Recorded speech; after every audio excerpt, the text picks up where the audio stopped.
오늘 함께 묵상하실 말씀은 출애굽기 19장 9절부터 12절 말씀입니다. 출애굽기 19장 9절부터 12절 말씀입니다. 제가 읽겠습니다.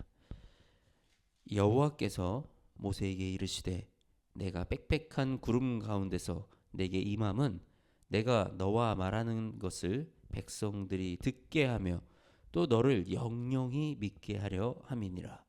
모세가 백성의 말을 여호와께 아뢰었으므로 여호와께서 모세에게 이르시되 너는 백성에게로 가서 오늘과 내일 그들을 성결하게 하며 그들에게 옷을 빨게 하고 준비하게 하여 셋째 날을 기다리게 하라.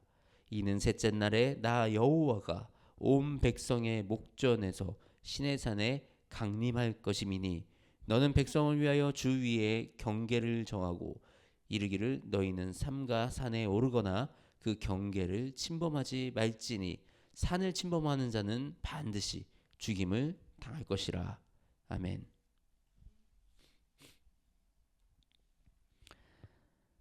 하나님은 이 모세를 시내산으로 불러가지고 그곳에서 백성들에게 전달하신 말씀을 전해 주십니다. 어떤 내용이었냐면 이게 우리 지금 그 읽은 말씀 전에 4절부터 5절, 6절 말씀인데 내가 애굽 사람에게 어떻게 행하였음가? 내가 독수리 날개로 너희를 업어 내게로 인도하였음을 너희가 보았느니라. 그죠?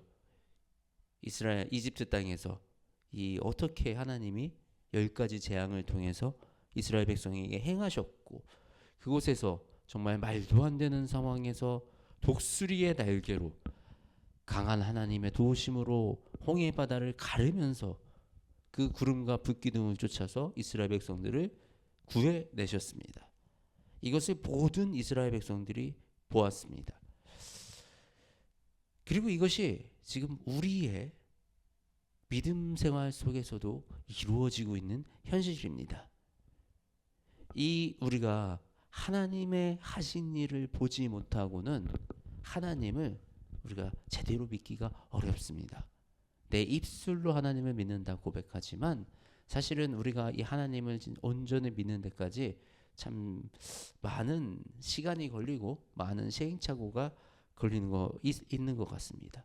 저도 제 인생을 통해서 그런 시행착오들을 겪으며 나아왔어. 근데 하나님을 믿는다는 것은 분명한 하나님을 경험하는 그 사건들이 우리 삶에 있어야 하는 것입니다. 이 교회가 세워질 때도 그랬고 우리가 지금까지 지나온 모든 시간들을 돌아봤을 때 그곳에서 하나님이 강권적으로 역사하신 것을 우리가 보았습니다.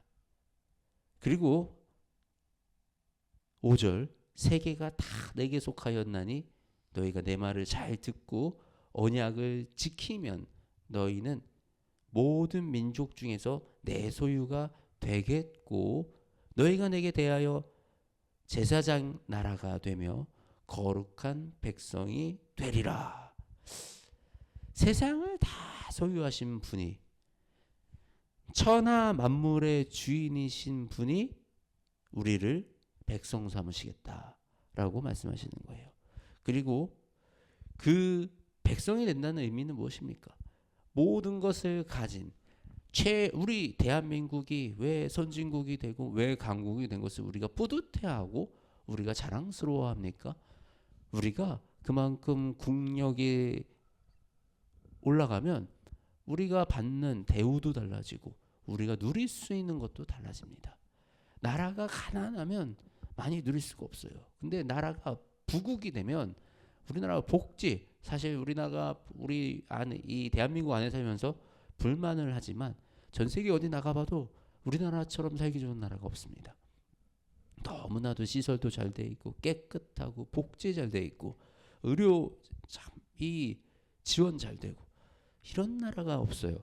그런데 하나님의 나라, 하나님이 통치하시는 그 나라는 대한민국과 견줄 수 없는 세상의 주인이 다스리시는 그 나라, 우리를 그 나라의 백성으로 삼으시겠다라고 말씀을 하시는 것입니다. 그리고 이 모든 계획을 지금 백성들이 듣게 하여 모세를 영영하게 믿게 하려 하심이라고 말씀을 하세요. 근데 이 모세는 예수 그리스도를 예표하고 있습니다. 우리 모세는 이 출애굽의 모든 여정을 통해서 이스라엘 백성들을 이끌고 주님께 나아가는 예수 그리스도를 예표하는 인물이에요.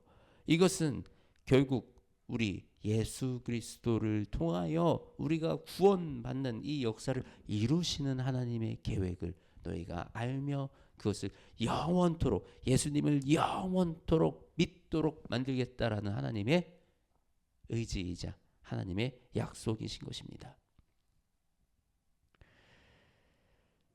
그리고 하나님의 임재를 우리가 거룩함으로 기다리도록 안내하고 계십니다. 거룩함을 어떻게 지키라고 하셨나요? 우리 모세에게 이르시되 너는 백성에게로 가서 오늘과 내일 그들을 성결하게 하며 그들에게 옷을 빨게 하고 준비하여 셋째 날을 기다리게 하라.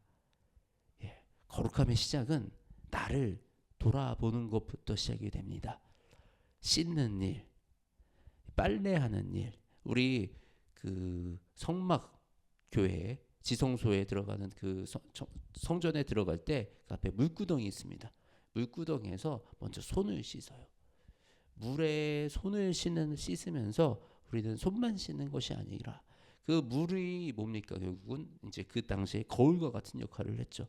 그 물에 비추는 나를 돌아보고 나의 더러운 것들을 씻어내는, 이것은 우리의 회개를 의미하는 것입니다. 우리가 지난 시간 동안 살아오면서 나도 모르게 묻어있는 나의 죄성들, 나에게 남아있는 죄들을 깨끗이 씻고 주님 앞으로 나아가는 것, 그것은 오직 회개로만 가능한 것입니다. 그리고 그렇게 회개함으로 우리가 예수 그리스도가 다시 오시는 그날을, 하나님의 임재하시는 그날을 기다리라라고 말씀을 하십니다. 예수님이 다시 오시는 날, 여호와가 다시 임재하시는 그날, 우리가 그것을 알게 하시고 우리가 그것을 바라보도록 하나님은 인도하십니다. 우리 교회는 바로 이 사건을 함께 기다리는 공동체입니다. 회개하고 예수님 다시 오시는 그 예수님을 준비된 마음으로 기다리는 그 믿음의 공동체가 바로 이 교회입니다. 이것이 가장 교회의 기본적인 아주 베이직한 이 교회의 존재의 이유예요. 그리고 예수님은 이것을 우리에게 신부에 비교해서 말씀을 하십니다. 신랑을 기다리는 신부가 등불에 기름이 떨어지지 않도록 바로 우리에게 성령의 기름이 충만하여 우리가 성령의 충만하심 안에서 신랑을 기다리도록 그렇게 말씀하고 계시는 것입니다.